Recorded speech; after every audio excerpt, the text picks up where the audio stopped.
bridges. People who used 3.6 in the past, they know what bridges are. There's nothing special anymore with the for them with bridges. Actually, there has been nothing that has changed since the past 3CX versions. So from that perspective, you can literally more or less put your feet on a table and have a little snooze. Not really that it has to be so drastically, but yeah, it's literally still more or less the same, like in the old days with version 18 and below. Okay, so bridges connect remote PBXs together. They define the bridge ends, master or slave. A tunneled bridge sends the traffic using the 3CX tunnel protocol, and it requires a pro or enterprise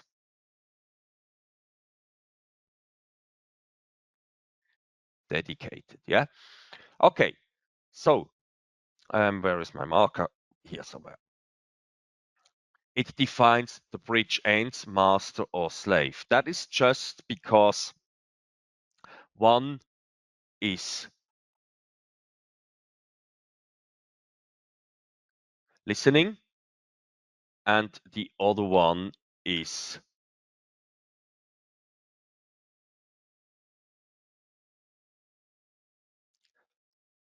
talking or sending or registering. Yeah.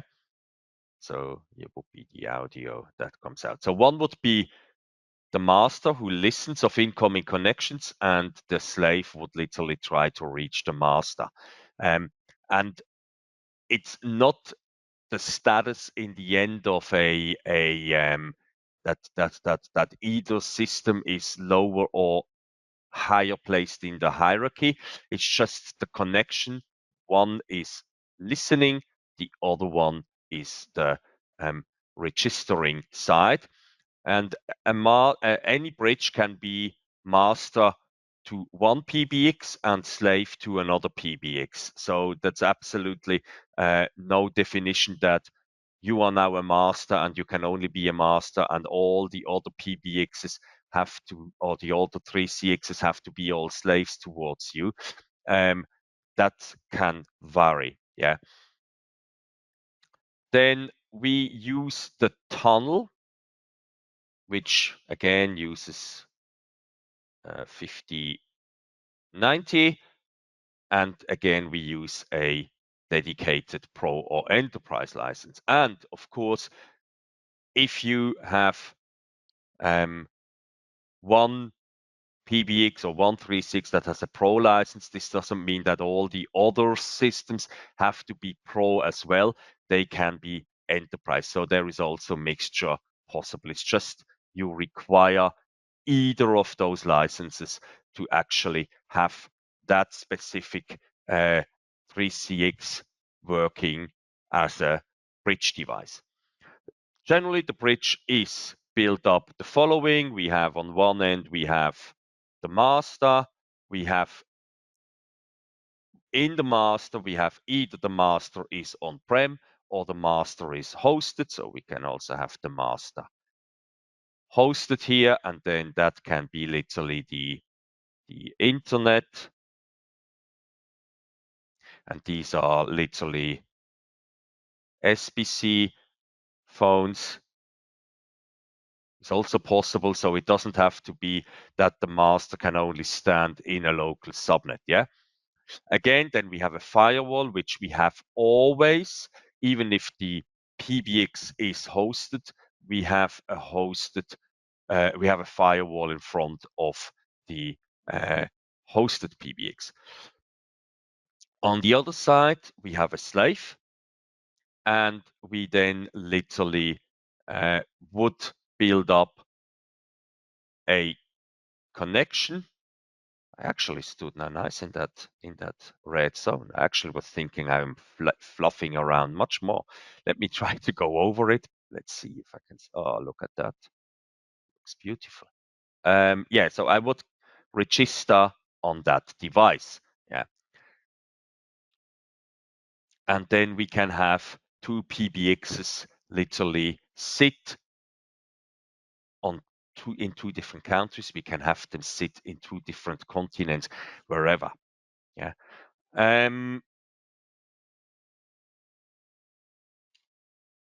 Again, the master bridge listens for incoming connections from the slave bridge. We use the tunneled connection. It listens on tunnel port 5090 or whatever you have defined for that install. Then we set up the bridge or the bridge master. We give it a bridge name. This one shows up in the presence screen. So when we define that, for example, we have one master or one bridge part, let's say in that case the master who sits in London, and one who in this case the slave sits in Melbourne. Yeah. So we would have to name them the right way so that the people in Melbourne would realize that they would receive a call from London. So, which means we want to reach London from Melbourne. So then in this case, I have to name the Melbourne side.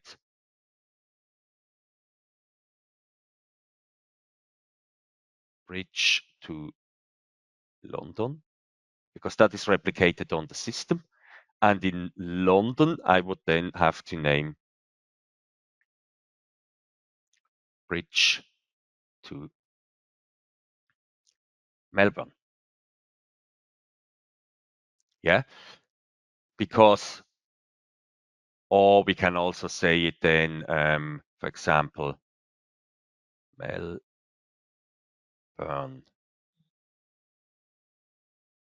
Bridge, and then here we have London Bridge, not Tower Bridge. Yeah, that's just how that then is reflected on either system, so that when a call comes in, that people who receive that call, that they see that it's actually coming from the other side. Yeah, because that information is not sent with the call that comes from the remote end. So we have to think a little bit crooked. Yeah, which what I usually do. Yeah, so we have to think opposites. Yeah. So when we give a bridge name, we would name it in that case, since we say the master is this one, that one is the slave. Okay, we would say, for example, in this case, Melbourne Bridge. Then we would define an outbound rule prefix. Prefix to reach the other side of the bridge can be blank depending on setup. We will see then afterwards why I also always use 4 digits, and what I do, what I did yesterday when I did change the configuration file. You remember when I changed the extension number from 1000 to 2000, you will see that then afterwards. Then we have two values that must be equal: the virtual extension number and the maximum amount of simultaneous calls. Now, virtual extension number, as you might know, on the 3CX, every trunk, the first trunk we add on the system starts with 10,000, yeah? And every additional trunk we add then adds up, yeah? Now, since I prefer to have that one just assigned to the trunks, this is something what is completely based on my point of view. It's just keeping the system more structured, neater, and cleaner.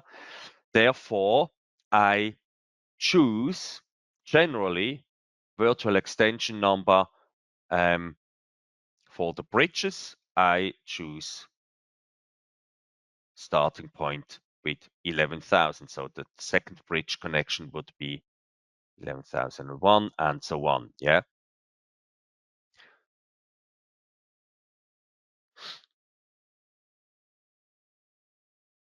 It's just then also easier in a way to find errors when you have to look into logs or what else ever.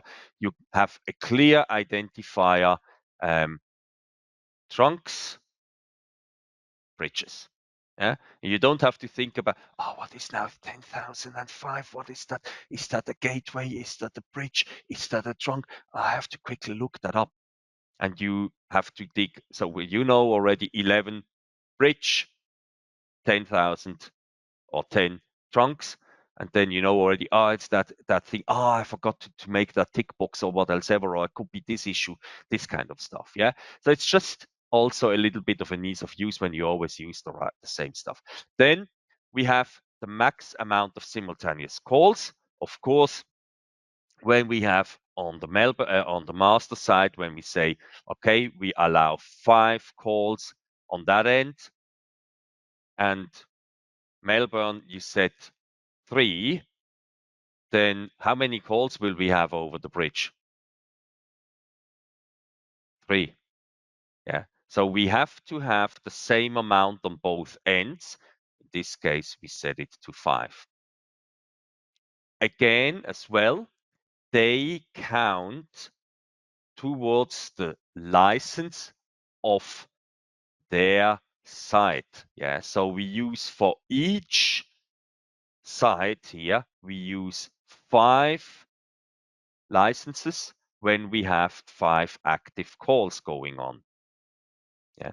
So if I have 1, 2, 3 calls, I use 3 licenses on each system.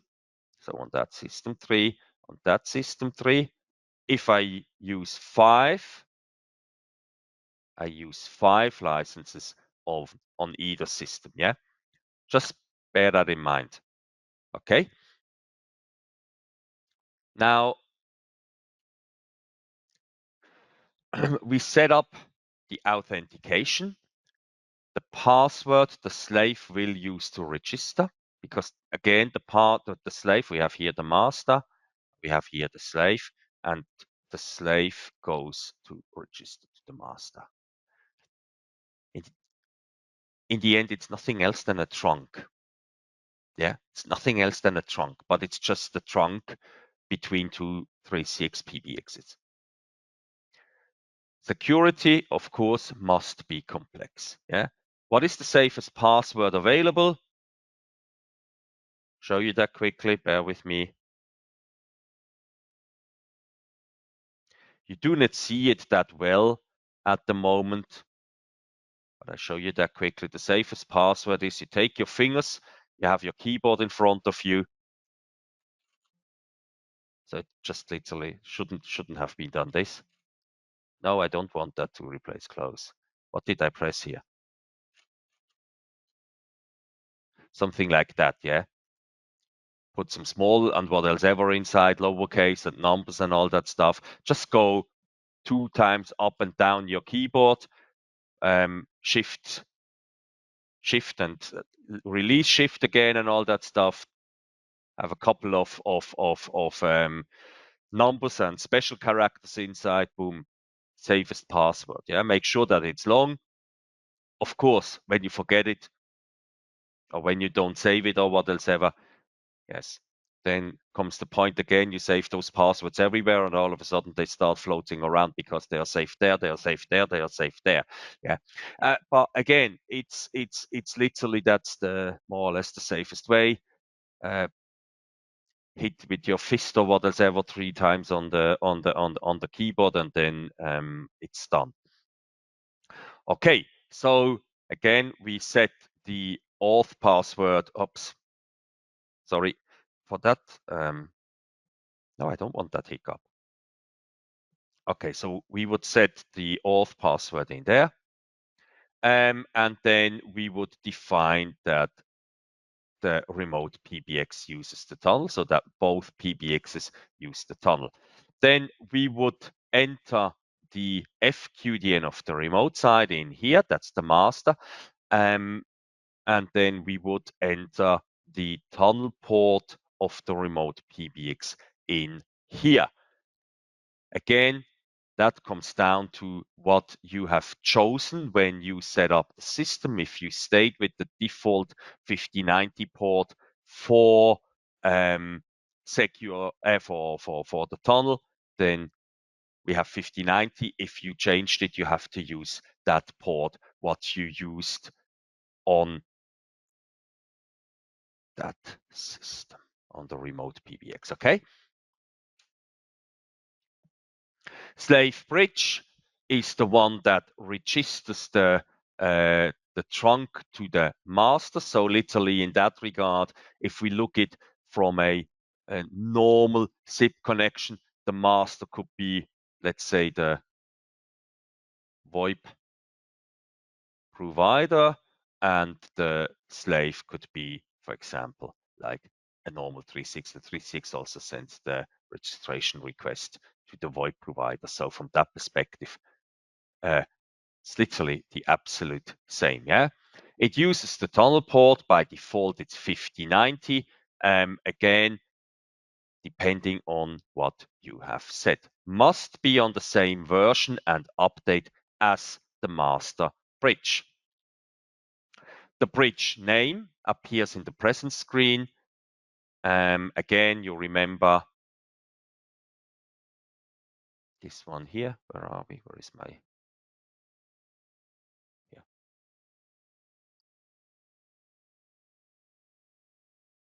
I just realized it's my stick is set up for my pen is set up for dual screen.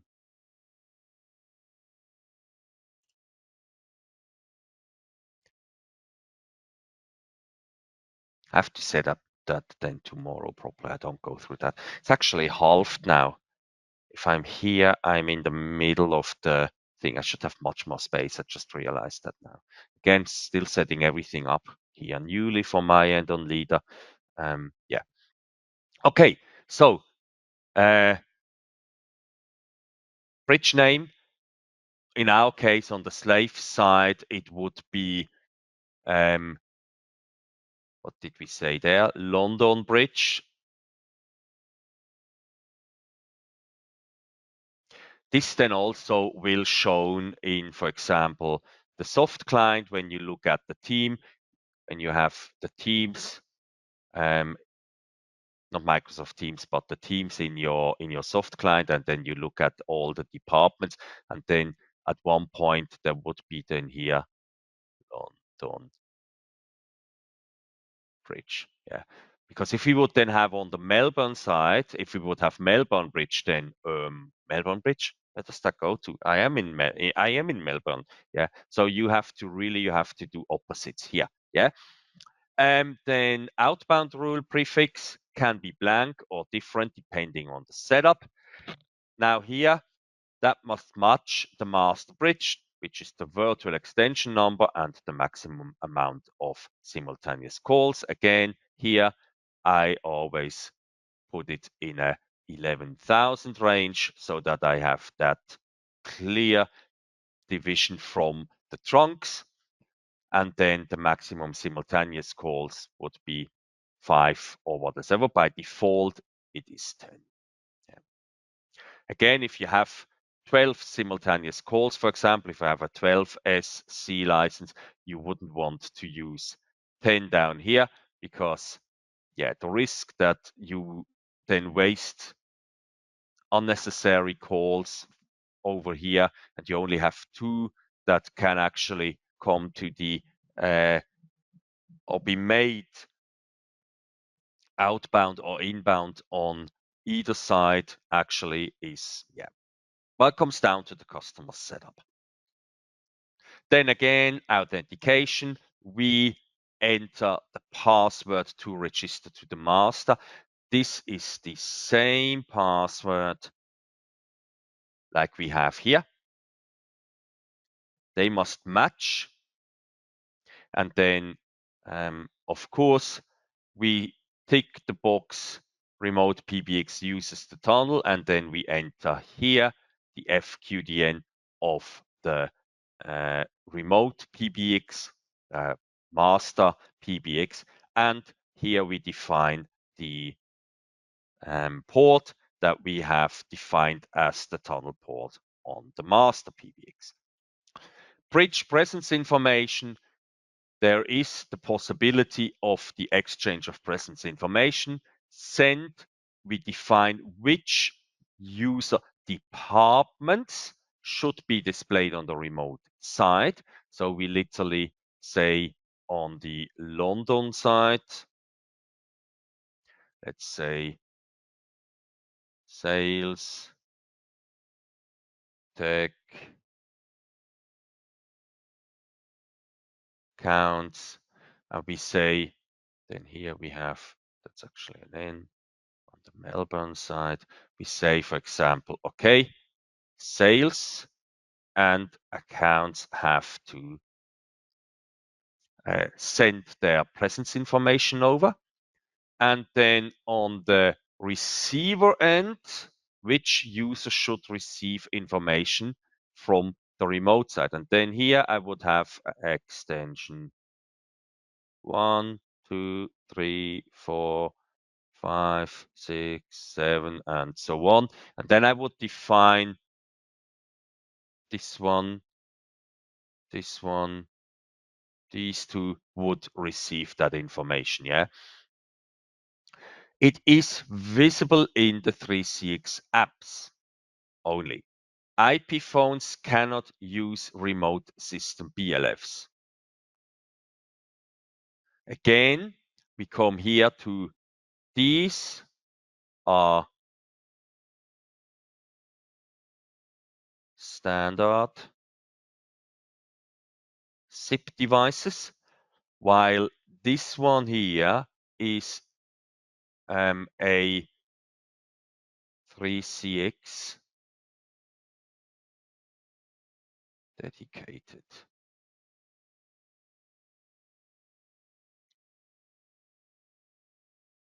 feature. Yeah, it's the same what we had in the basic in set up your team when it goes about the presence.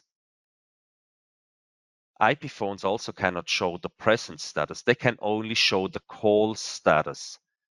Yeah, because call status is a part of standard SIP, of the SIP protocol, but the presence status is a 3CX dedicated feature.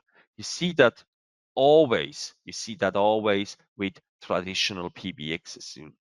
Plenty of PBXs around which you have the option only that the system phones, for example, you remember Alcatel, Siemens, all these other phones, they were digital phones, although they used 2 wires so that you don't have to change the cabling from the old analog phones to the new digital phones, which were working with the Alcatel, Siemens, or what else ever, a Meridian phone system. And then they were running digitally over those 2 wires, and they were having phone system related dedicated features on those phones because they were talking in a dedicated protocol with their phone system. And when you then added, for example, an ISDN phone where you required 4 wires, the ISDN phone was only able to do the standard ISDN features, although it was also a digital phone and it was going back to the same phone system, but it was speaking with the standard communication form of ISDN with the phone system, while the other phones were talking in a system dedicated language. So therefore, we have that kind of stuff on 3CX's end as well. It's just something what is happening with phone systems. It is also historically related to SIP. SIP was never meant originally to actually do what it does now. SIP was just started as let's see if we can have two people make a phone call via the Ethernet, via the network, and yeah, that was it then. And then came the telco companies and literally found the urge on that they need to slowly move into the newer market. And they were looking around, yeah, what do we have? Is there something around? Do we have to deploy something? Do we have to, yeah, build something up from scratch or what else ever? And they found, look here, SIP is existing. You can already make phone calls. Okay, let's hijack this one and then abuse it. Yeah, and that's literally what happened then to SIP. Yeah, and then at some point they realized, oh, nobody thought about faxing. We have to implement faxing, and then they abused it even further and implemented T38. Was never the idea of SIP that it actually becomes to what it is now. So for telecommunication, there has never something been built up, structured properly on how to actually make calls over IP. Yeah. It was just like that. SIP was there, and then it was taken, and then it was bent and turned and twisted so that it actually would fit. Yeah, but it was never meant to actually do what it is doing now. Yeah. So from that perspective, it is all with all the general phone systems, all the features that are system related or system specific, you can only do with system related apps or phones, because they speak in a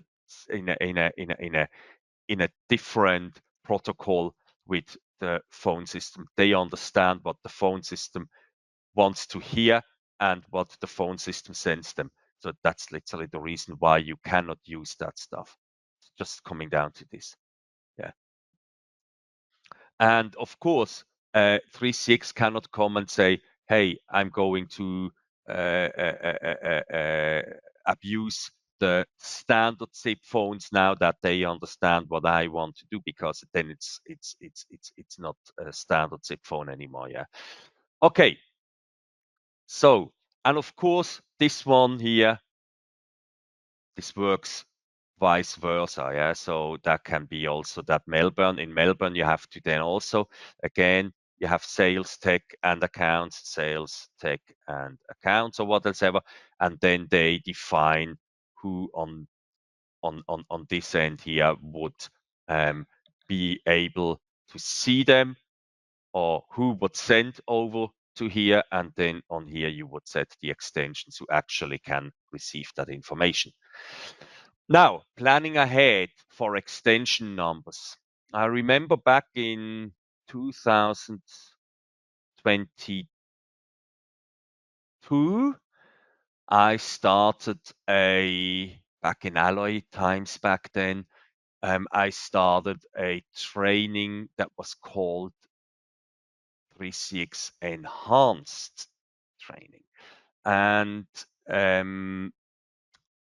the idea of that training session was to actually hand out the understanding and the knowledge on how to plan phone systems properly so that they withstand the test of time, not only from a hardware side. You remember at the very beginning, in the introduction of the basic, when I was saying plan the stuff so that it withstands the test of time, but also from a numbering plan perspective. Because what we see, or what I see a lot here, is generally that you have customers who in the end are across the board with low numbers. So like you have 2 digits, or you have 3 digits, and then that's mainly it. And with 2 digits, you don't get far anyway. Yeah, you make literally probably like 80 extensions, and then you have it. With this one here, you probably, if you start with the zeros, which for me is not a digit, which is just a placeholder, when you start with the 0, you roughly make 800 extensions. That's it. Now, the question with 800 extensions is always, do they all sit in the same building? Or do you need multiple phone systems for them because they probably sit across the world or what else ever? Yeah. And there comes then this one here into place. Yeah. So if you build up a system using a numbering plan, you give the 3CX additional, will not say power, but capability to really shine and use what it can actually do. So when we have a numbering plan where we literally really plan properly that we have, for example, in one country, we can have here with 1,000. So with 4 digits, we can go roughly up to, let's say 8,000 extensions, because we also will have queues and all that stuff. And here we can also go up to 8,000 extensions, and that can be somewhere else, sitting in America or in China or whatever. Yeah, it gives us much more possibilities. And of course, when I want to bridge them together, then there I have an overlap. So I would say here I will not have 8,000 extensions, and here also not, but I can have here, for example, 2,000 extensions with a range from 1,000 to 2,999. And then here I can have another 2,000 sitting with an extension range from 3,000 to 4,999. And you see already I can have somewhere a third system sitting, 2,000, with starting by 5,000 to 6,000, 6,999, and so on. Yeah. And you don't have to change or prepend or strip anything in the outbound rule. You create the rule from the master to the slave, and you say prefix 2 in the example here. In my example, it would be 3 to 4. With a length of 4, send that out over the bridge. Slave bridge to master bridge, you would say prefix of 1 with a length of 4, just send it over to the master. No prefix in bridge settings are required, or in the outbound rule or what else ever. If you have no numbering plan, yeah, you have here a 4-digit extension, you have here a 4-digit extension, and they overlap each other. So for example, on that end, I have extensions starting with 1xxx, and then I have extensions on that side which have also 2xxx, and then 3xxx. So it's not really structured. And on that end, I also have extensions 1xxx, 2xxx, 3xxx. I have to add a prefix into the outbound rule, which I in the end have to strip. Oops. Now, as you can imagine, these setups, they come not in small businesses, yeah, where you have 2 or 3 people. They come already in bigger systems where you already might have a little bit of a more complex outbound rule, an outbound setup, and you might really want to avoid any further complexity to actually keep the overview on what is actually inside those outbound rules. So from that perspective, that rule is much clearer because you don't have to worry, you don't have to add also prepend and strip anything and all that stuff than this rule. On the other hand, it requires that you set up the systems from the beginning when you plan them properly.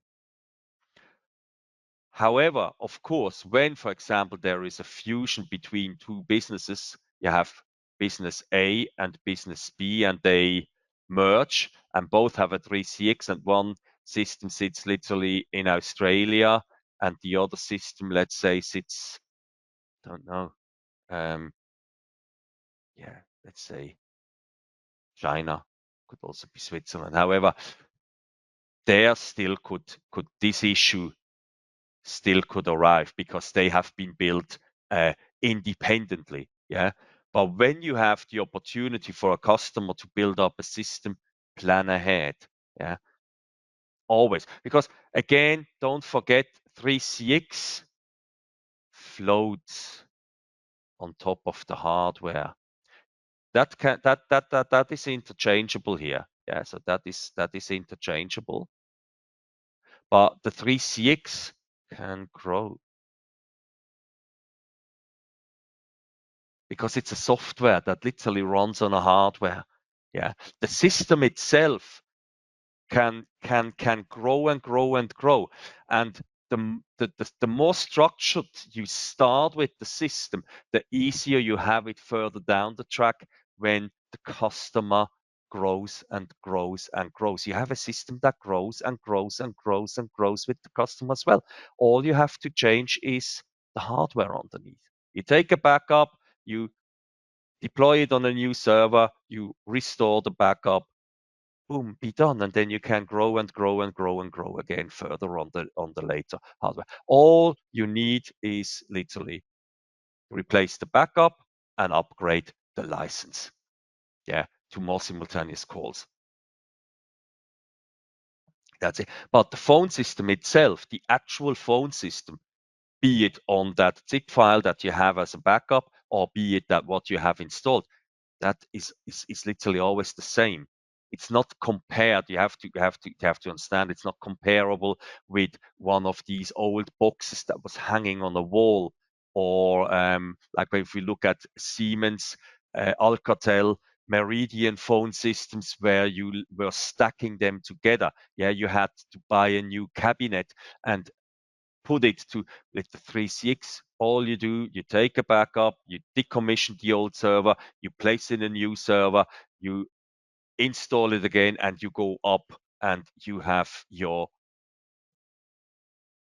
this one here. And of course, at the very beginning, you can also say when you start installing it, when you know the customer is getting bigger, you use 5 digits, yeah, which in the end then would give us roughly, let's say, roughly 90,000 users. It's a lot. Yeah, it's possible. I've never tried to build up such a big system. Yeah, don't ask me. It's just trying to show you. Try to use the stuff at the beginning when you plan it, when you set it up. Set it up in a way that it will help you to ease your work further down the track. You might have a little bit more work at the very beginning, but further down the track, it all runs smooth and the customer will love you. Yeah. Also here, when the customer comes, I want to have 3 digits. Most of the phone's internal, what he has to do, he has anyway on BLF keys, especially if he uses the soft client and all that stuff. He will not really have to enter, press any digit on his key or so, and then doesn't hurt to enter one more. Yeah, it's just I know customers sometimes say, no, we will never. We'll never get that big, and half a year later you have to redo everything from scratch because you run out of space. It's just in that regard. Okay, meshed bridge 3-way configuration. That's then what you can do, and even more. I mean, you can then add multiple systems to it as well. So we have here A stands for, let's say A is AU, C is for China because it's closer to us, and B is, let's say, Belgium, which is in Europe, yeah? So we have A is a master to B, yeah, so we see here the dots, it's a little bit, yeah. A is a master to B. C is a slave to A, and B is a master to C. So we see here they have chosen C to be in both ways a slave. So C has to register towards B and towards A, while B is literally a master to C and a slave to A. So B has the double function. Again, it's just about the registration. Who sends the register to the other device? That's all. Yeah.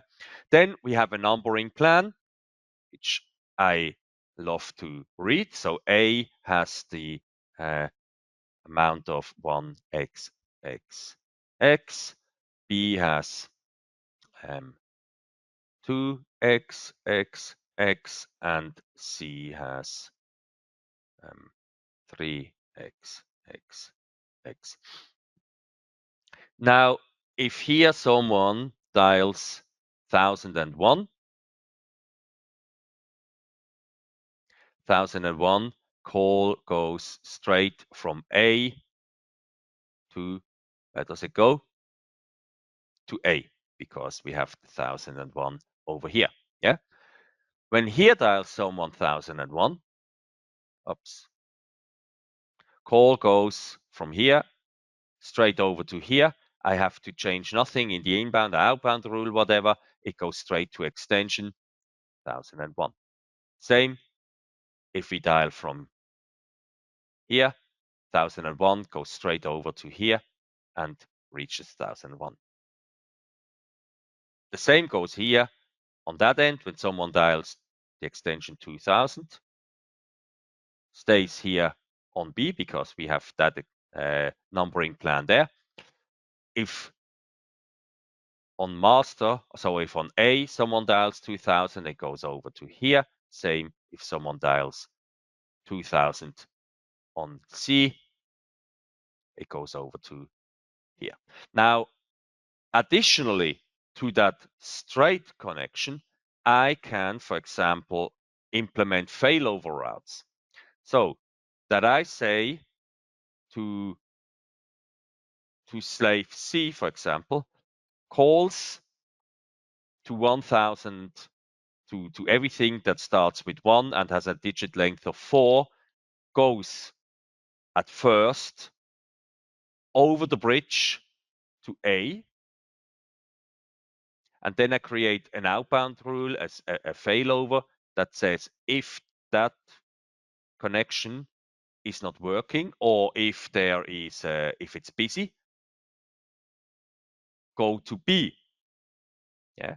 So let's say we have here all simultaneous calls used already on that, and someone dials 1001. It would then the failover be activated to B. B receives a call for 1001. B says, hang on, that's not an extension on my end. No, but I have an outbound rule that says calls to numbers starting with 1 with a length of 4, send that over the bridge to A. Yeah, that would match. Okay, let's do that. And then sends the call over to here, and the number reaches the destination. Yeah, so I can do that on either side. Yeah, and then of course, as you can imagine, I can add here other countries and can say, for example, the USA. Then we can connect that like this into the whole scenario. I can add here, for example, New Zealand. which I can connect then this way, whatever. Yeah. So that can all be built up so that literally all the phone systems are interconnected with each other. Of course, I need in each of those countries, I need a 3CX on location. So I need a little bit of licensing money there. But we have the opportunity to have people located in all those locations. Now, further out, I can say I have calls coming in here, and it's night in New Zealand. It's night in New Zealand, and they want to have 24 hours support. So they then literally choose in the IVR or based on the time-based scheduling. So in the IVR first, they say, I want English support. Or if we do it CID, so caller, so where they call from, CID-based routing. So they come to New Zealand. New Zealand is asleep. Australia is also asleep. Call would be routed internally over to the USA because they are awake. They would answer the call. They would see the New Zealand phone number, and if they miss the call, they would call back. Call routing will be calls to numbers starting with a New Zealand phone number, goes over to New Zealand and breaks out into the PSTN in New Zealand. Yeah. The same we do with China. Yeah. Someone from New Zealand or Australia calls in and wants to have a Chinese support. Yeah. So they call in here to Australia. IVR, they choose Chinese. Okay, cool. Chinese. So actually would be Australia would be here up by the master. Anyway, so calling in, choosing in the IVR Chinese, okay, is handed over to C. They answer in Chinese. Missed call with an Australian number, call back, are call routed to the Australian PBX and make the outbreak into the PSTN here. Yeah. And so on, and so on, and so on. Can be beautifully configured here on that system. You see the possibility on how to build up that system into really huge situations is absolutely given. You can use that system with such a setup for multinational companies. Now, I had the other day a request from a customer whose customer had a location and a 3CX in Australia, and they had a 3CX location in USA. On that end here, they had roughly 100 extensions. On that end, they had roughly 50 extensions. I highly assume that they were connected via a bridge. And then I assume that they had here Australian numbers and here American. So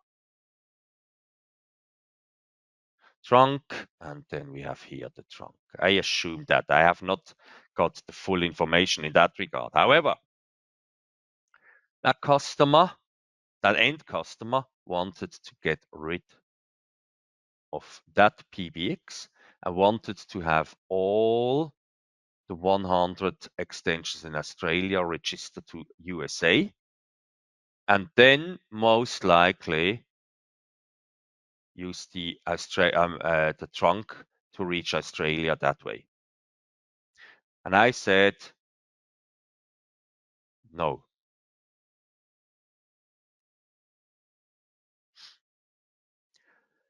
Not doable. In the end, it is doable, yeah, but it's absolutely not advised. We said we can help. We can help set that up. We can help to merge those systems, but we will refuse any complications that might arrive out of these out of that setup. There might be multiple situations where they can have issues. So first of all, can the trunk provider they use for Australia, does that trunk provider allow the registration of IPs coming from United States? What is if in a future way, all of a sudden 5060 is not being able to traverse either into the USA anymore or outside of Australia, what else? Well, we have that situation at the moment with India and a couple of other countries which do not allow 5060 to leave the country. Yeah. Then we have extensions here. This one would have been like a trunk-like setup. We go from Australia to somewhere in the States, which is half a way around the planet. We have no control about where the calls go actually through, where are they routed through. Yeah, there's no guarantee that there is a stable connection. We will have jitter and whatever kind of stuff on that connection. If you get those requests for your own safety or sake, just don't do them. It's not advised. It's absolutely not advised to do something like that. Causes you much more trouble in the aftermath further down the track than actually you have with a system where you have two systems or more and they are bridged together. Yeah. Cross-office presence is available, as we said before, based on the what is on the department that sends out the presence and on the users who can receive it only for the 3CX apps. Call, video call, chat, web meeting, voicemail, send email, call mobile number, and send SMS. Okay, let's quickly go into that bridging. I've done a more or less basic video because I only had one trunk. I could not fully show that with two trunks. However, we have two 3CXs that are set up. We have the one that is on-prem, and we have the one that is hosted by 3CX.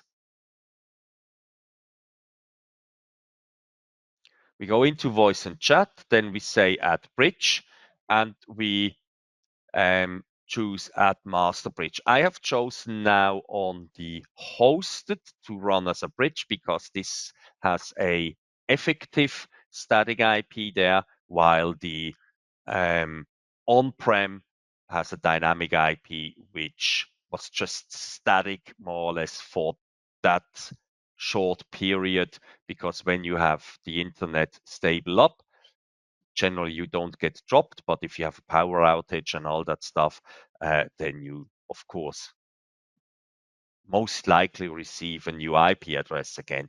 So from that perspective, I have just chosen there the hosted as the master because that has definitely a static IP.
tick box, which I wasn't really sure that I.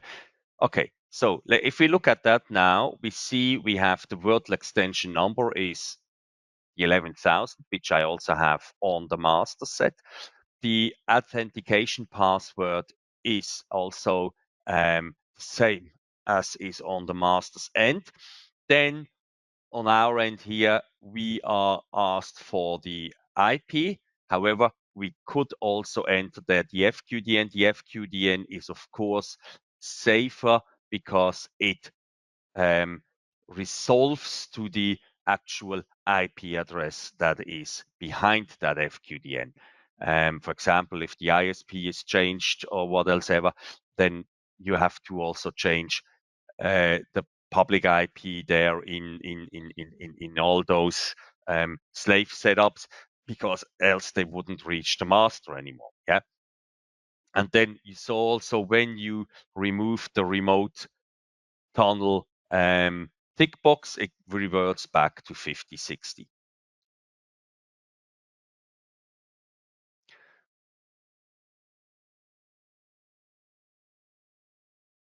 You have to refresh the registration because it usually takes like a minute until it actually starts to run. Now we see there both are up. Now I add an outbound rule.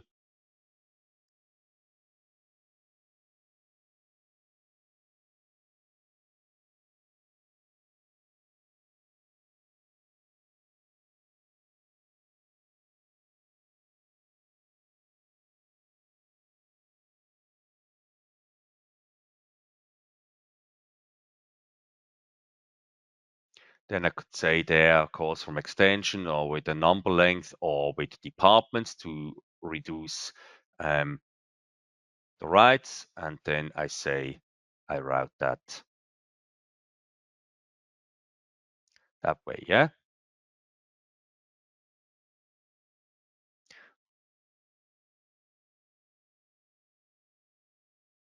On this end here, we have now exactly that issue what I lined out before. It is incorrectly named. Yeah. So that is the European side. So the hosted one is the European side, and the on-prem one is the Australian side. So I have to now literally rename them, that I actually get the right naming on the Australian side. Yeah. Now, what will happen here is that if someone from Australia dials those numbers, then it will go over to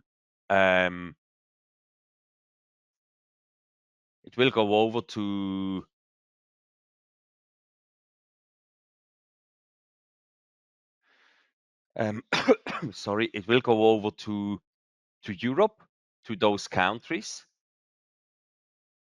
literally via the master. So you call out, it recognizes, send it over to the master. The master then realizes, that's one that goes to Germany. This one goes to the UK. This one is France, Switzerland, Austria. Okay, send them out to their regular trunks or wherever they are meant to go to.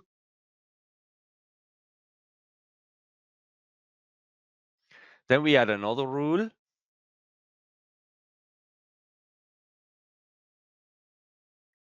Once we find the keyboard.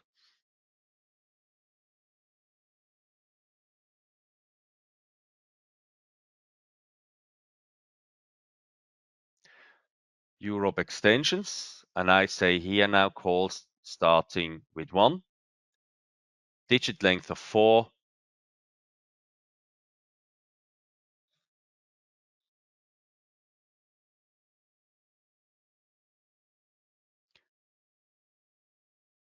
so they sit now on the Europe side, and if I from here call the 1000, it will go over to Europe. On the Europe end, I add an outbound rule that says Australia extensions.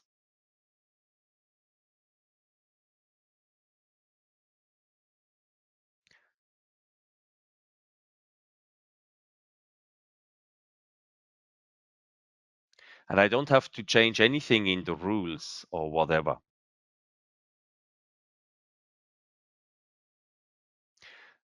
I also will have not to remove or change the rules up and down, because the upper one you saw was 10 to 11 digits length. This one was 4 digits length.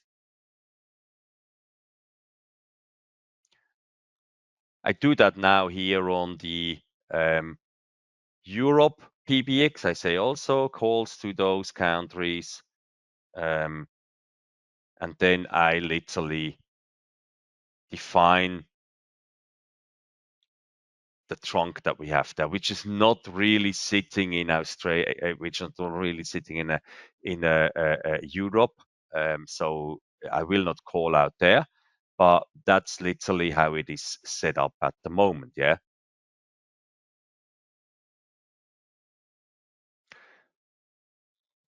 So what we have on the quickly pause that. I just realized that actually there has been a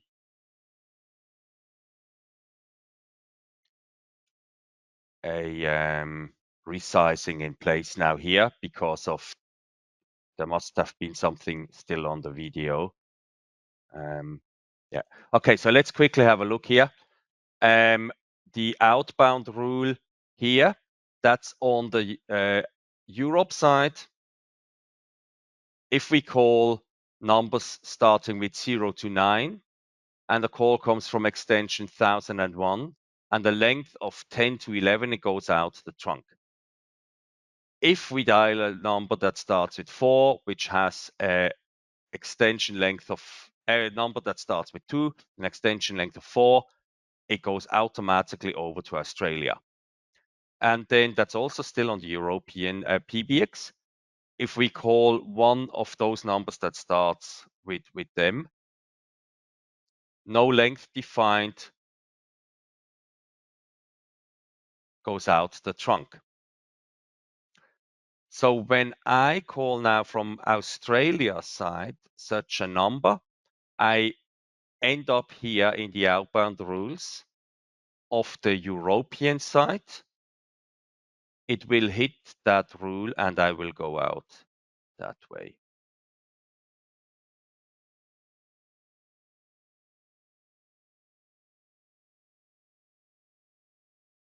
On the Australian side, we see now here calls to Europe. I call one of those numbers, it goes to the master, and on the master it then will go out via the trunk.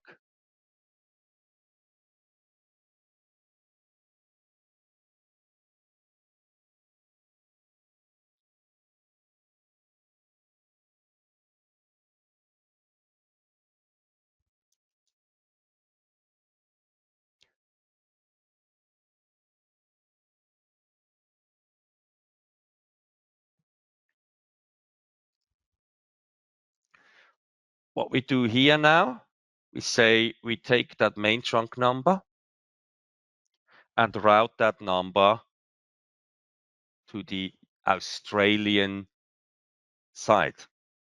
So we simulate that the trunk is actually in Europe or where else ever, and someone calls that number there, and the call then gets from the European PBX handed over, transferred, directed to a specific user on the Australian end.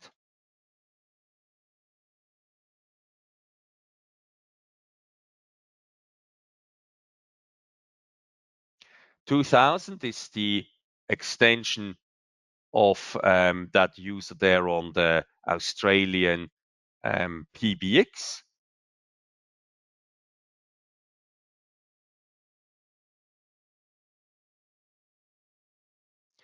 The call will come in, will hit that rule, and then will go over to Australia.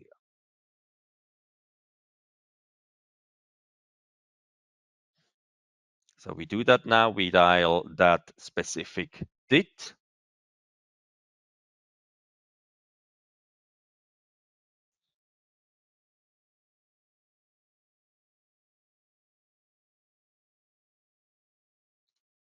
There is no trunk enabled on that Australian side. All we have on the Australian side is the bridge between Australia and Europe. The call actually comes over via the PBX on the right side and comes in via the trunk and is then redirected to the extension 2000 and by that handed over to the Australian PBX via the bridge. Can answer it, it's connected. We can talk a little bit.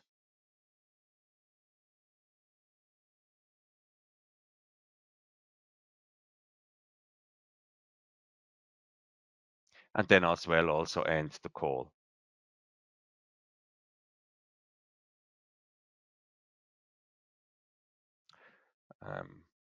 Looking for the call log. Guess I need new glasses.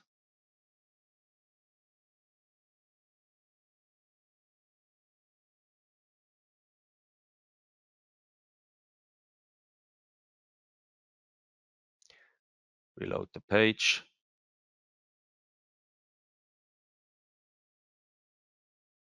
And now we see call has been ended.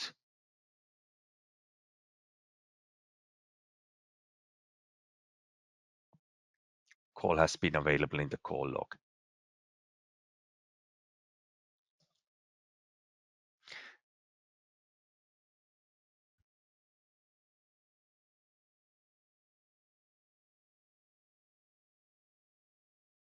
So what I do now is I go from the Australian side because I have to in a way simulate an outbound call over that Australian trunk that we have. What I create now is an outbound call to a mobile number, to an Australian mobile number from the Australian PBX via the European or the simulated Europe PBX. So we go from the extension 2000 via the bridge to Europe, and then we go out the example trunk on that end. However, you will see I have to also adjust the outbound rule there to be able to have calls going out via the trunk. To go here into the example, because I come from extension 2000, it will hit that rule here. But I come from extension 2000, and at the moment, it is only allowing calls from extension 1001.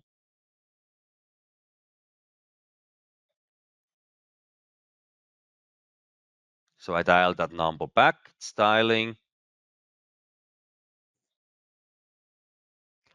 It's connected.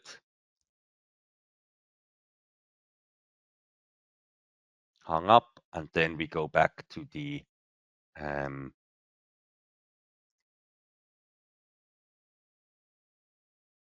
yeah, didn't show you that then anymore.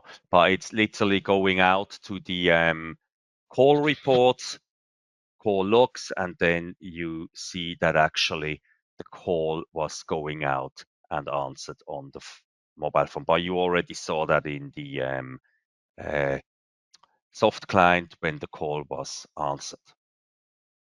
Now let's quickly go here. Any questions on that topic?